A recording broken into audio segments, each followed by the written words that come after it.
through. So I'm not just doing art therapy and saying, "Oh, the Lord said this." I mean, I am channeling while I'm working. Channeling. There are people that may be songwriters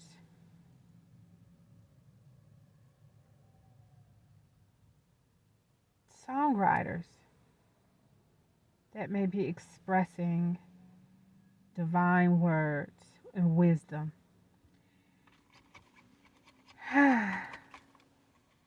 This is almost good. I need some more gold up in here. There's all kinds of ways divine. When I started locking my locks, now my hair is no longer locked clearly. I started my locks in 2006 and I cut them off in 2021, in August of this year, or last year, 2021, August. My locks were all the way down to my butt. And I remember when I wanted to start my locks in 2005. Like I said, I started in 2006. In 2005, I was told to lock my hair. Divine said, lock your hair. And I said, huh? You do hair? I literally said, what? You do hair? And Divine told me as clear as day, I can be involved in anything that you allow me to be involved in. And that shocked the mess out of me. I said, whoa, wait, what? And then I started thinking of the time when the lady said that, basketball players couldn't be ordained to do certain things. And I was just like, they can. Whatever, when you are operating in your divinity and you are channeling God or divine or source or the universe, whatever you like to call it, when Allah, if you're channeling the higher power, the most high, that can be, you are in a state of mind of gratitude. It doesn't matter what you're doing. You could be cooking. You could be sanding wood decks. You could be painting walls. You could be on the rooftop nailing in shingles. At that moment, if you are in divine energy, you are being anointed to do whatever it is that you are doing. And I guarantee you, whenever you're channeling like that, whatever you're doing is in perfection. You're operating in your divinity. What you're doing is being perfected.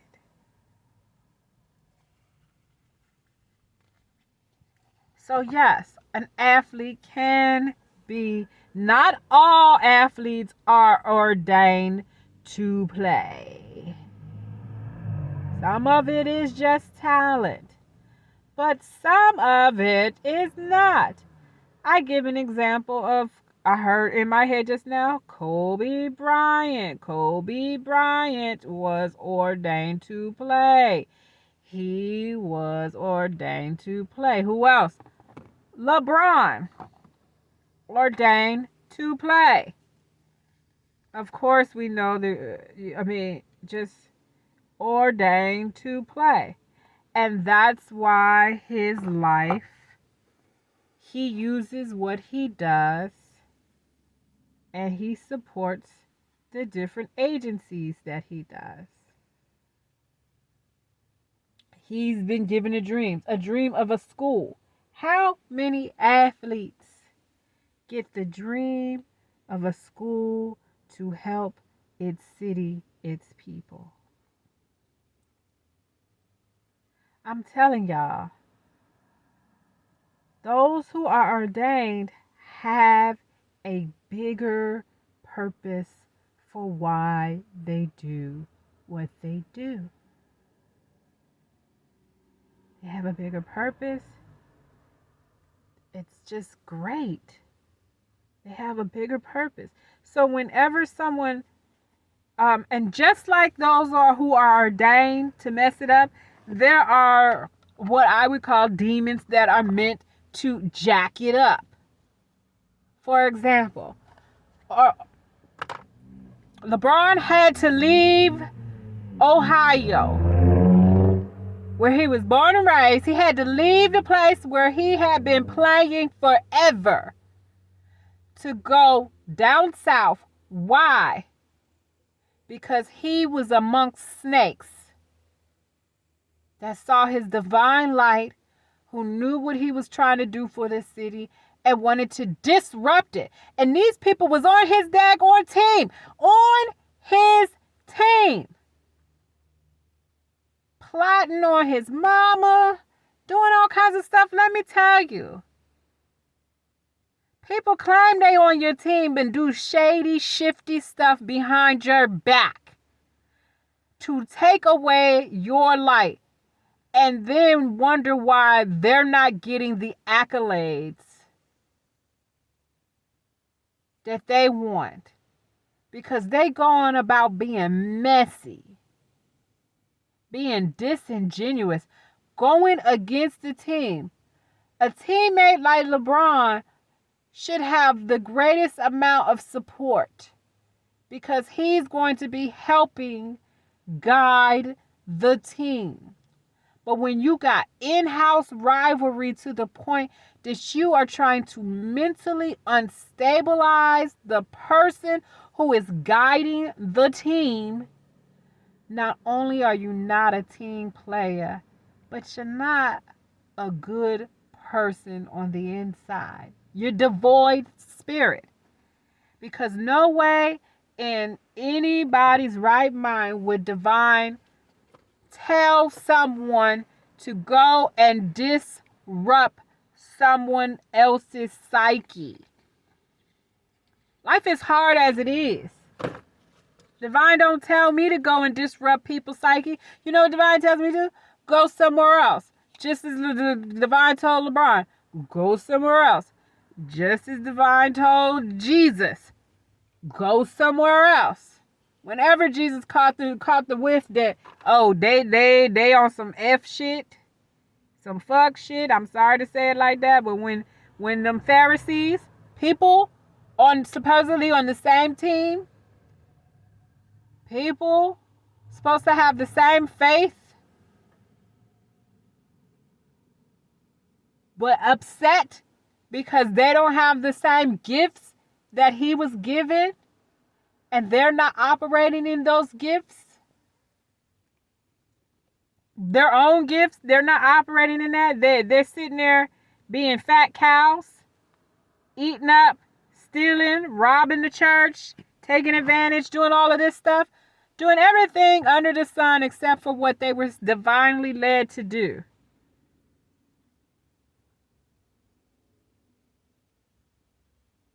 Jesus was supposed to leave. He left.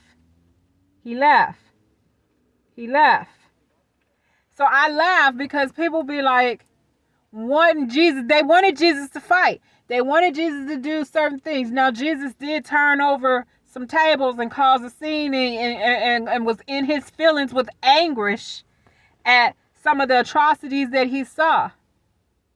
Most definitely. But for the most part, whenever he could sense they was plotting, he just goes somewhere else. Why? Because he wasn't trying to feed that energy. He was trying to just do the work. Just trying to do the work.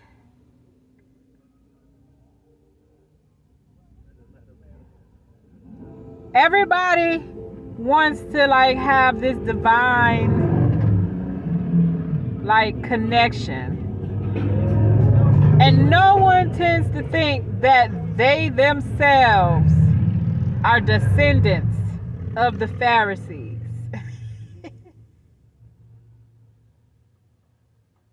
Descendants. of the Pharisees, not the divine, but of those who were obstructing the faith. But some of you are. How do you know you are? Because you wish ill will on people. Oh, I hope they don't get it. Oh, I hope that it. Y'all Judases. Y'all, let me tell y'all something about the disciples. The disciples are where we have each branch of these churches based off of, right? They call them denominations, demonations. Each one of these disciples of the 12 got their own demonation. They got their own group of folks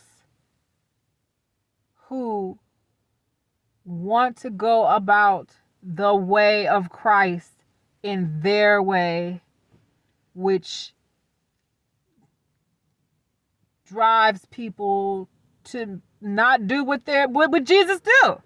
It drives people to not do what Jesus would do. And the reason why I say that is, look at how many wars have y'all supported.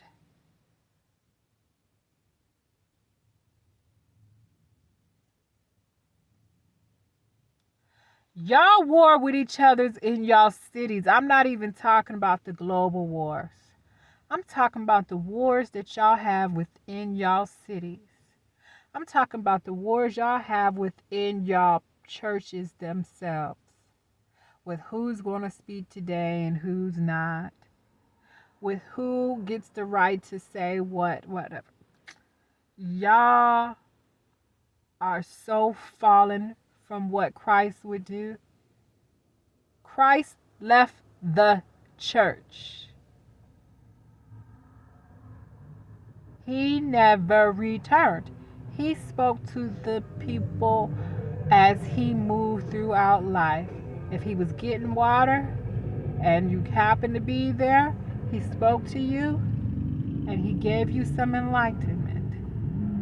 If y'all was sitting out in the field picking flowers and he spoke to you, he gave you some enlightenment. Christ just started moving throughout the earth. People thought he was a wanderer, but he wasn't.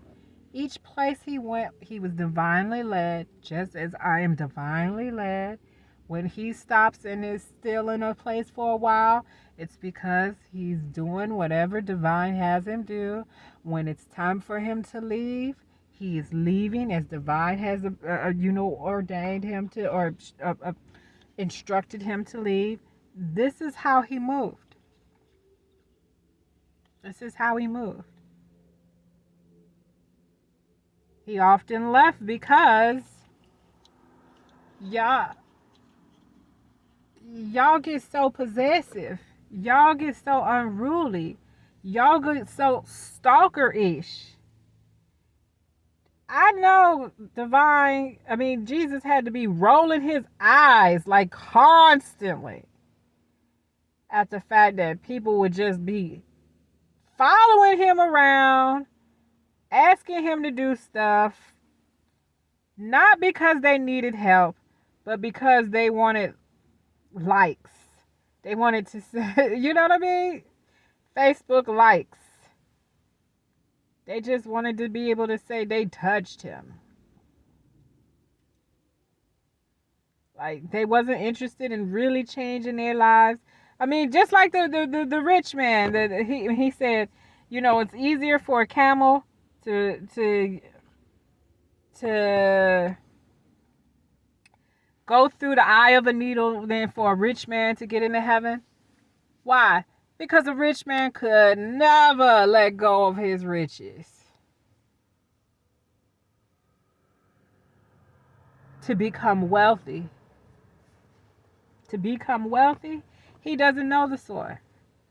He doesn't know the source. He doesn't know the richness of not owning things and how beautiful of a life that can be. And it is a beautiful life. It is a beautiful life. The more things you have, the more they have you. It took me some time to recognize that. The more things you have, the more they have you.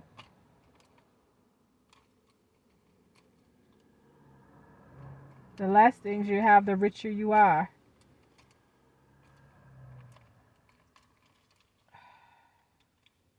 It took me some time to recognize that.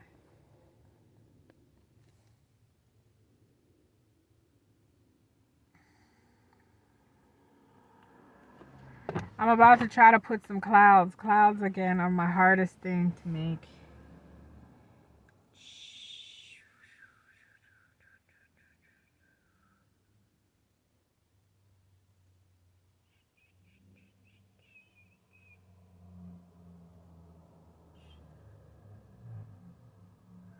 Oh, look at that.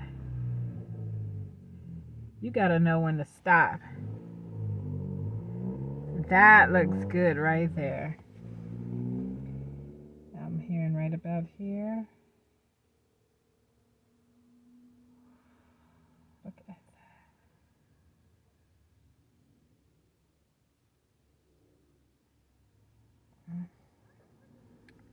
Wow. Wow.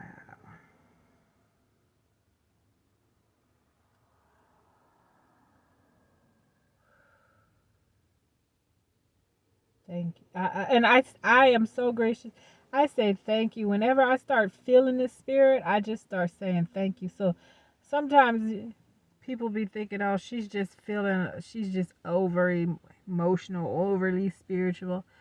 Man, if you could feel what I feel, you would understand why I'm saying thank you. I am saying thank you for real because I am really grateful for the opportunity to feel the spirit. It's not every day I feel the spirit. Sometimes it is. But there are some days that I go without not feeling the spirit, not having one of those divine connections. So when it comes back, you best believe I am in gratitude. You don't never know when that spirit gonna just not show up. So when it does, I'm always in gratitude. Thank you for showing up. Thank you for stepping in.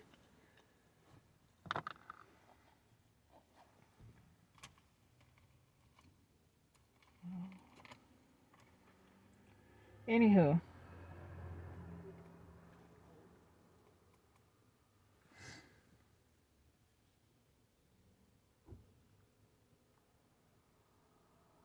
the rules, the divine rules that I like is love divine with all your heart.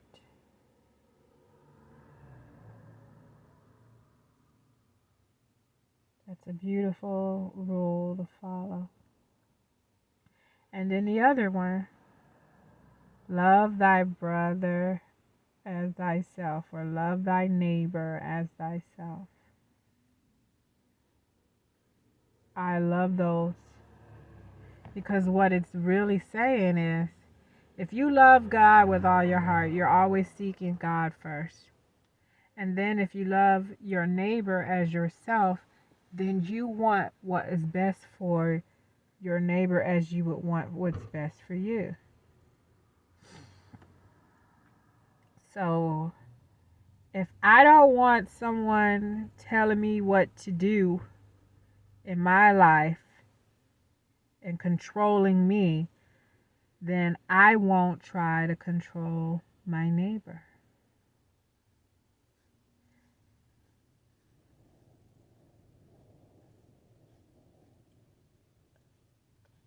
I don't want someone being a dictator in my life, then I won't be a dictator towards my neighbor. You get what I'm saying? It's the classic golden rule, do unto others as they would be done to you.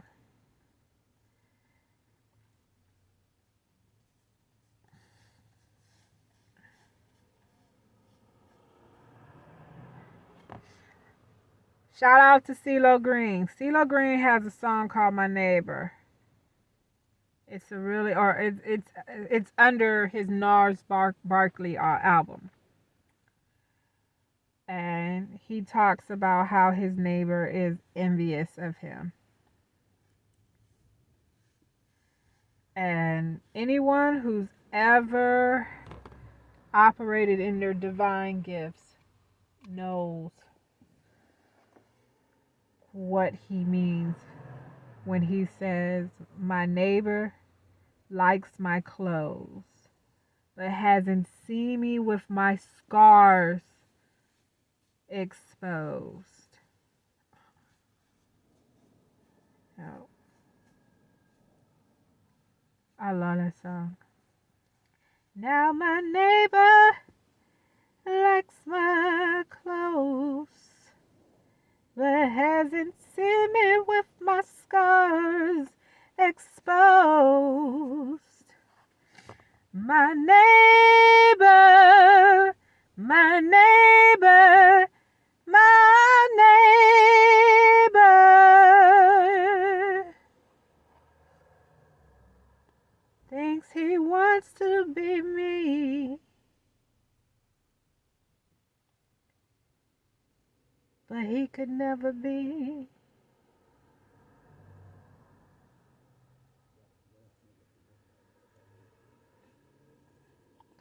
It's important to find your own divine gift.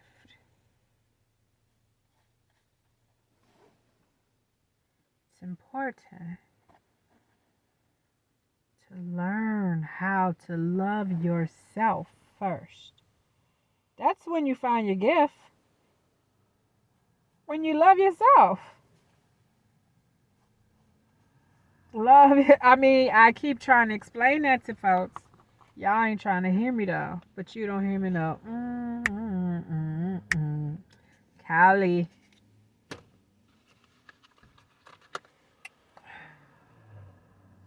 I'm not sure if that's MC Breed or not, but you don't hear me though. But it's a good song. I'm not sure. I hope it's MC Breed. But you don't hear me though.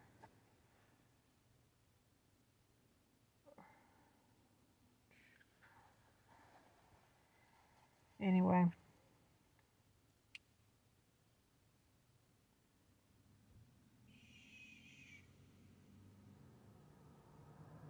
I'm telling y'all, that purple sea that I saw the other day was just so wonderful to watch. Even after I stopped taping, oh my God, the colors just got better. And I knew then that that was for me to enjoy. I was probably like one of the few people on the beach that day. Sometimes divine sends you stuff and it's not for you to share with everybody else. Sometimes it's just strictly for you. Like an inside joke. Inside blessing. Just something. It's an intimate moment. Where you realize divine is real. Speaking directly for you. Creating something specifically for your eyes to see. For your eyes only. It's the coolest thing. It's the coolest thing.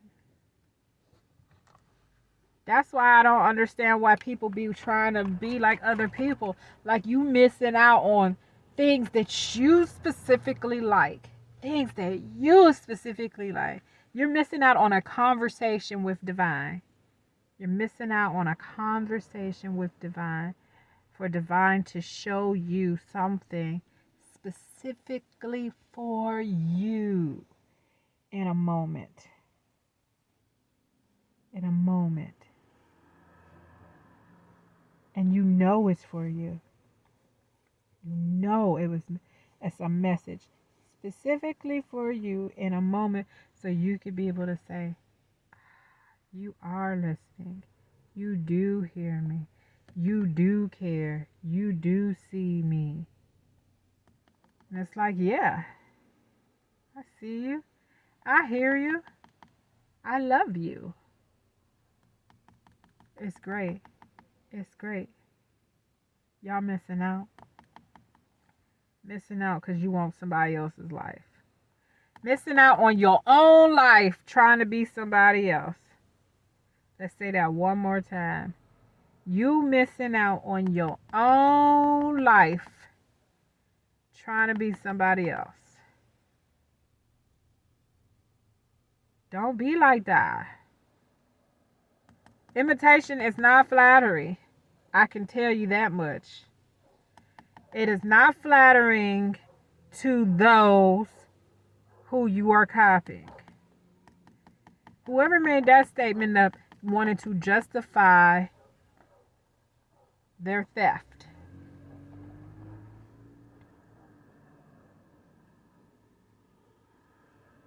Because imitation is not flattery.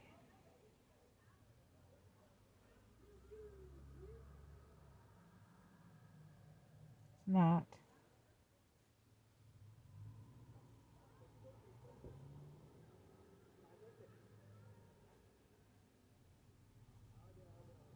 This is so cool. Look at that. I had a talk with my neighbor.